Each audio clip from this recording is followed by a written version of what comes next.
Милиони странски туристи секоја година доаѓаат во Флорида заради преубавите плажи, сончевото време низ целата година и атракциите како Дизниленд во Орландо.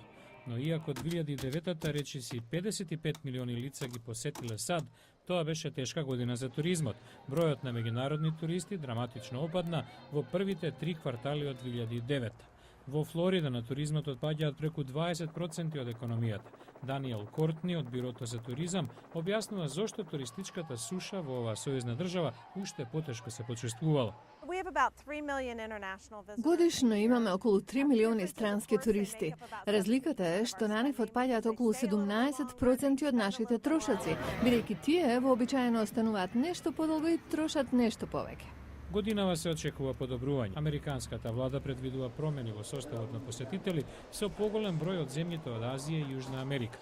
Најмногу туристи се очекуваат од Бразил, Индија и Кина, додека проценката е дека бројот на посетители од Западна Европа и натаму ќе стагнира. Ричард Фогелсонг студира туризам на коледжот Ролинс во Флорида. Коментира, промената се должи на забавениот економски растеж во западните земји. Дел од проблемот е што индустриите на туризам и забава се можне зависни од економската ситуација, бидејќи една од првите работи на кои луѓето штедат се патувањата. Со прогнозата глобалниот економски раст да достигне 4% во 2010-та, туристичката индустрија во САД очекува бројот на странски посетители полека но сигурно да започне да оди по нагорна линија.